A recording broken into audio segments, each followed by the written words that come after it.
time of social and physical distancing, SACPA believes it's important to keep engaging with the public on important issues of the day. And in order to do so, we are very thankful for the continuing support we receive from the University of Lethbridge, Shaw Spotlight, and the Lethbridge Herald. Today's speaker is Bill Ginther, Executive Director of the Lethbridge Soup Kitchen. He came to this role after having spent most of his career in international relief and development with a focus on food security, primarily in Eastern Africa. Welcome, Bill. It's a pleasure to have you here, and we look forward to your talk. Thank you very much for the introduction. I want to first of all say thank you to SACPA for inviting me to share a little bit about what has been my passion over many years, which has now continued in the role that I currently occupy as has been identified. And that is having the opportunity to provide leadership to our organization as we continue to provide hot and nutritious meals to our homeless neighbors. We do what we do from a Christian perspective with a biblical mandate as spelled out in Matthew 25, which says in part that what we do for those in need, we do unto him. My personal approach to the work we do is to respect our guests and to do everything that we can to restore and enhance their dignity. With that in mind, we have done everything we can to upgrade our rented facility provided by the City of Lethbridge. I'm just going to bear with me a little bit while I scroll here. To create a warm and welcoming environment for those we serve. Our mission statement, worded very simply, is that as an organization, we are committed to provide hot, nutritious meals for those in need in our community. I'm so grateful and thankful for the great board of directors that we have who volunteer their time and their gifts, led by none other than SACPA member and raging granny, Barb Phillips, who currently serves as our board president. From our humble beginnings with a group of caring individuals in a church basement on October the 1st, 1984, to our current operation where we serve, now literally, because of the way we're doing things now, a hot breakfast and lunch to between 80 and 100 very needy and appreciative guests. We're only able to do what we do 7 days a week with the help of an incredible core of volunteers, now numbering well over 850 people. We have many churches, companies, service clubs that make up the groups that serve regularly, many once a month or more. My greatest pleasure is to have groups from local schools and area schools that come to volunteer, knowing that becoming familiar with let me back up a little bit. With the needs of our community and having direct face-to-face contact with our guests has a tremendous impact on them and their understanding of how fortunate we all are to have families and homes to go to every day. Some of our volunteers have been part of our team since day one and are still doing so faithfully at age 92, 93. When I shared one couple's story recently, and told the listener that they had served every month since 1984, they quickly reminded me that they had missed our first month of operation. Serving the number of meals we do requires a rather healthy supply of raw materials, and we are supported by a host of grocery stores and also many Hutterite colonies and places like that, who together donate close to $60,000 worth of food every single month. And this value is determined by CRA rules, which allow us to provide a charitable receipt at $2.50 a pound of food that is made available to us. We're also part of a food share program with two local food banks, Interfaith Food Bank and Lethbridge Food Bank, where we freely share items that are more than we can make use of in a timely manner. We give the amount of food, given the amount of food that we receive, we have started sharing with other organizations in need in our city. These include the Boys and Girls Club, YWCA Harbor House, Wilson Middle School's Weekends and More program, 2 low-income seniors housing units in our city, as well as numerous low-income families as identified by the LDS and Seventh-day Adventist churches in our city. In terms of the funding we need to meet our day-to-day expenses, we're again blessed to have tremendous support from local churches, from service clubs, and very generous private donors who ensure that our annual budget of approximately $220,000 is met from year to year. As an organization, we have chosen not to rely on government funding, but do apply for several grants through the United Way, the Community Foundation, and Catholic Charities through the diocese in Calgary. We run several small-scale fundraising events or resource development initiatives, as I prefer to call events such as this. I have so much more to share with you, but in keeping with my 28-minute time limit, I would like to move to the current pandemic and how it has affected us as an organization. We have been impacted as has everyone else in our society, in the world as such. And I will tell you that I think those that have been impacted the most severely and profoundly are those folks who are homeless. Not only have they lost their places to go, like a mall or a library, but they also don't fully understand, as I don't either, what's really happening and the changes that are occurring every day.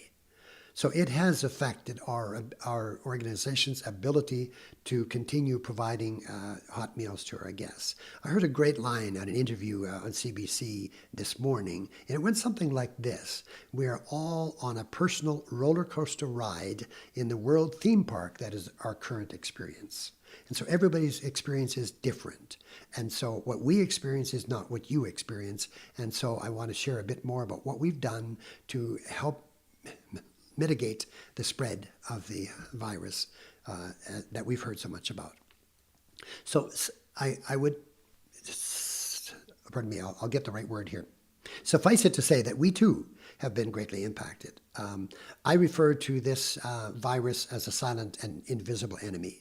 I think for many people, it's hard to fathom the impact it has on many people, including the homeless.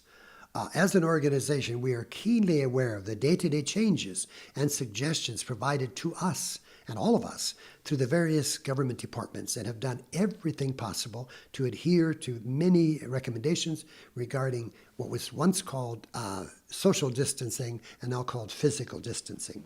Despite reading a line at the end of every press release that states that soup kitchens are exempt from any of the measures that are suggested, from the numbers of people, etc.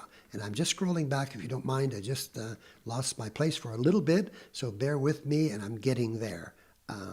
Sometimes computers roll up faster than we'd like them to. So again, despite being told that we're exempt, we have still done everything possible to implement measures that will provide a safe environment for our guests, our volunteers, and our staff. This includes things like marking areas of the floor in our building into 2-meter sections and insisting that all of our volunteers and staff respect that distance unless they are from the same family household. We have introduced stringent hand-washing measures for everyone, to the point where I share with people you should wash your hands somewhat like if you were slicing up jalapeno peppers and then touching your eye. I guess that's what I was trying to say.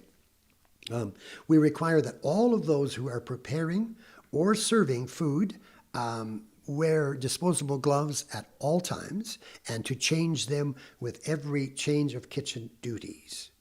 Within our dining room where we serve our guests, we have reduced the number of chairs per table to 2 from the original 8 that we had set up in the past, thereby ensuring that we have created adequate physical space between people. We have changed our serving methods from guests lining up for their food, which we had done for many, many years, to where we set the table with everything needed before our guests are ushered, invited to the table. No other interaction takes place between us and our guests except from a safe space. We're also insistent that there's no socializing, which is very common in the homeless population, by way of guests moving from table to table or sharing food. The only acceptable movement is entering and leaving our facility. For the past 3 weeks, we have utilized only single-serve dishes, cups, etc., which unfortunately have resulted in a significant cost to our organization and sadly creates a lot of extra garbage to the point where we have had to arrange for a dumpster. Some of you have picked up on, possibly seen numerous stories that have been done on the work that we're doing, and myself included. And the most recent one appeared on a new website called Spark YQL, where I referred to the pandemic as a dark cloud, which for us definitely has not only created a silver lining in the dark cloud, but a gold lining. And I'll explain that a little bit more. Since the onset of this life-changing event, we have seen a marked increase in food donations, as well as very generous cash donations to assist us with the work that we're doing. As we all know, many restaurants have been forced to close, and in the early stages, we were receiving a lot of perishable items when restaurants closed their doors and also went as far as to donate all of their product to us.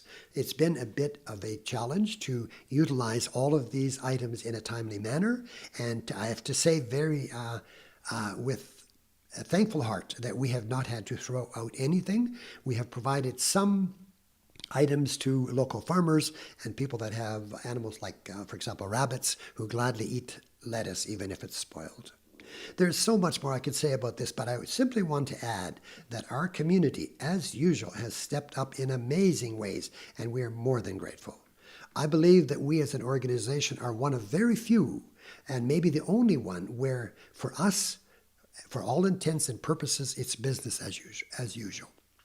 We are serving the same amount of meals as we did prior to this pandemic, and are in fact adding new programs. In particular, our first ever Sunday evening meal we call the Chef's Table. This is an upscale style meal served by underemployed chefs and servers and other volunteers who are available. This past Sunday, we served 137 guests, and many of them responded with things like, this is not only 100%, it's 200%. And so it just feels really good to up the ante, so to speak, to provide even better service than in the past. I am also convinced that we will continue to serve the style that we are now doing, hopefully with a few more people per table than we currently do. But we found that it doesn't take a lot more time than it did before. So again, we're grateful for those who have stepped up. We're also in the planning stages of reintroducing our evening meal program, which will be served where our guests will be served a hot meal between 6 and 7 p.m. every day of the week, to add it to the Sunday that I've just mentioned. Now, given that many of our volunteers are older folks in their 70s and 80s, we have seen a significant drop in the number of regular volunteers whose children and grandchildren have encouraged them not to come.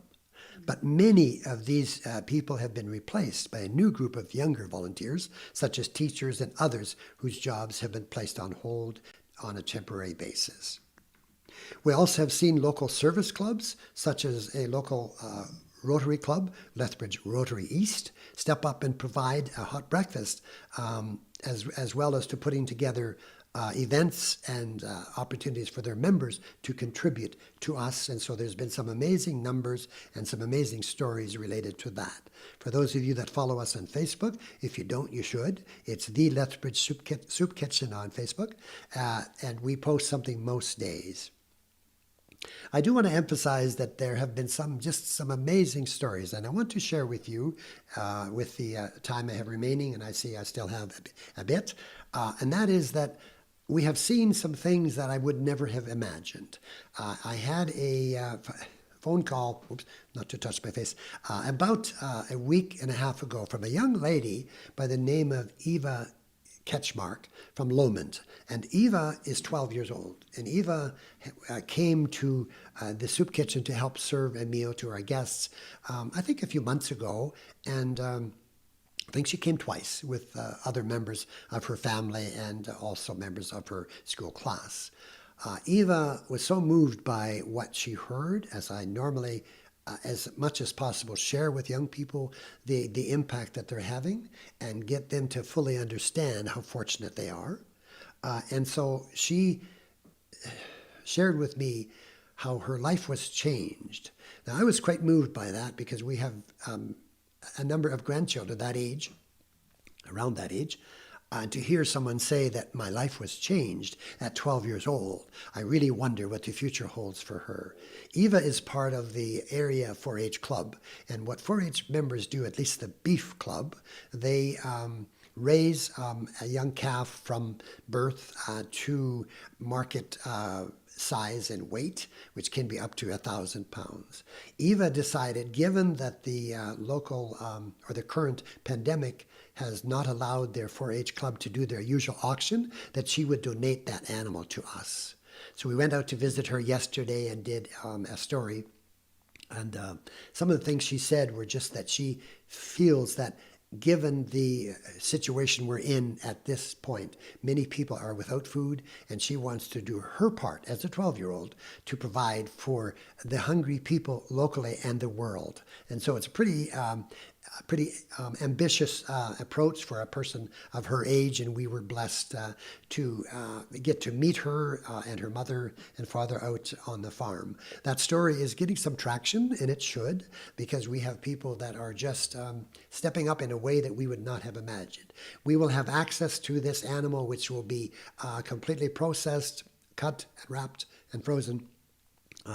And the family has also decided to pay the $600+ to pay for that, so it'll be no cost to us. And as we do with other animals that have been made available to us, we generally arrange for them to be cut up into things like ground beef, which we can use most readily, partially because a good percentage of our guests don't have teeth, so it makes it more difficult to eat a normal steak or something like that. I have to admit, it gives me a bit of pause to realize that we're cutting this expensive meat into ground beef, but it's something we need at this point, and so we will continue to do that as our needs.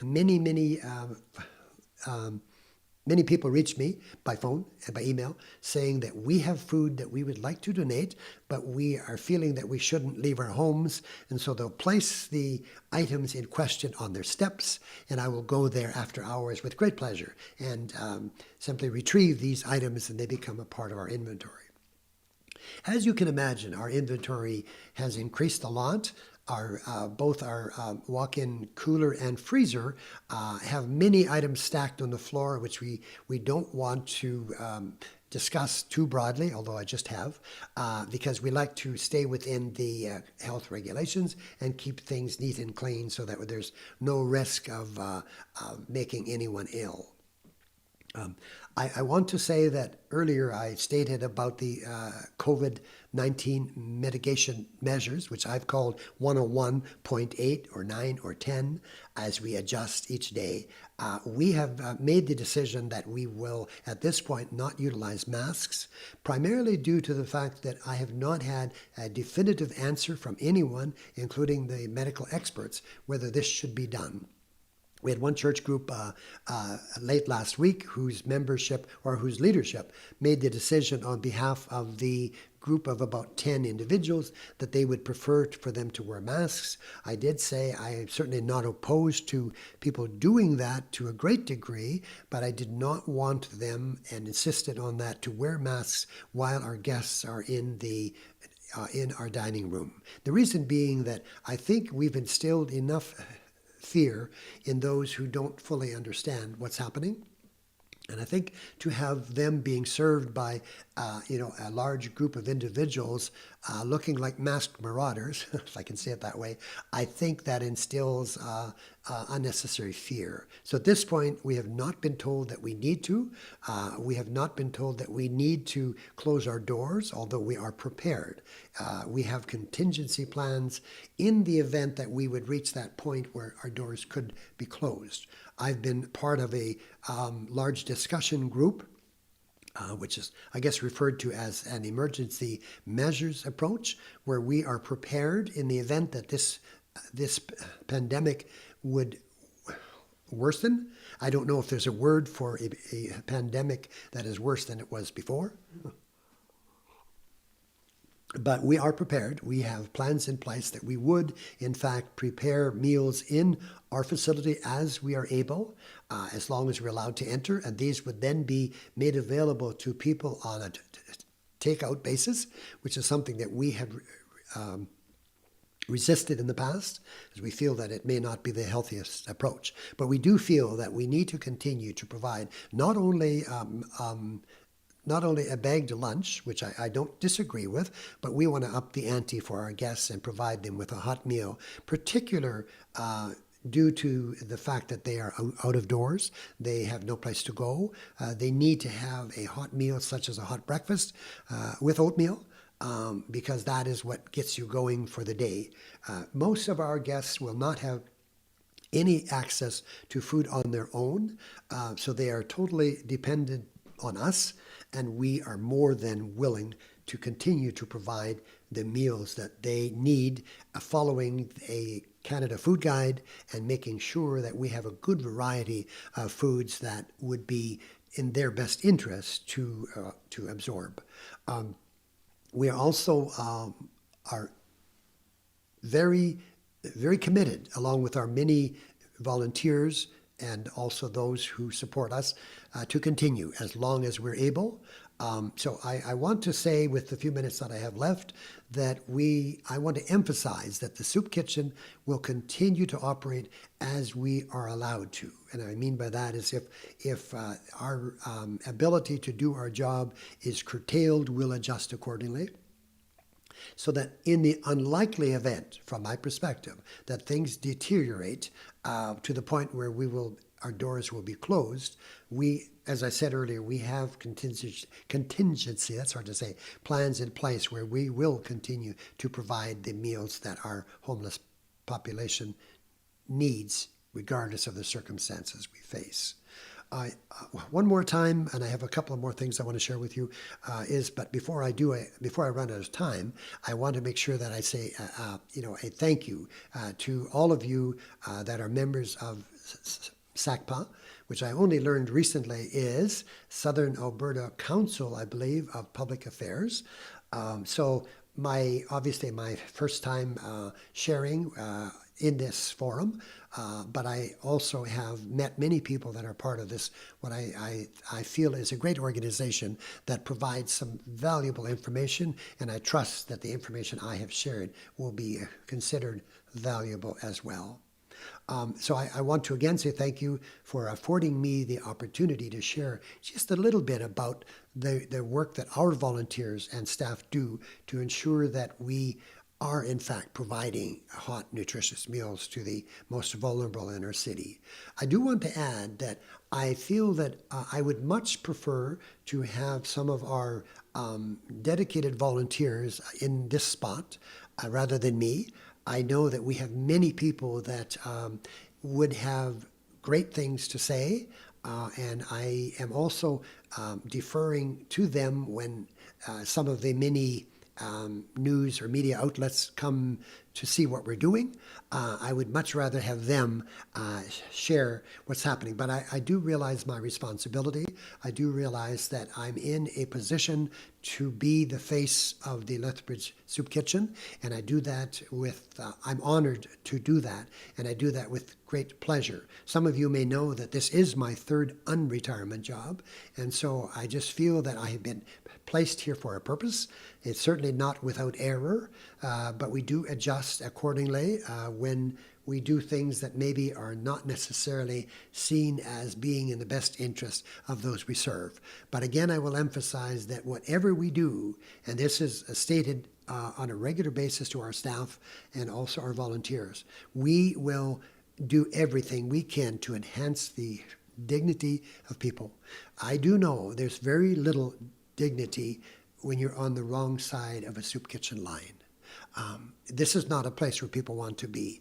I am convinced there's no one that has ever stated that when I grow up, I'm going to live in poverty. I am going to be poor. I am going to be lined up with my hand out with the hope that there will be people that will provide my day-to-day needs. No one aspires to that. And so I am fully aware that most of our guests will not, or would not be where they are if their circumstances were better. We do deal with a lot of folks that are dealing with severe addictions, things also like fetal alcohol syndrome.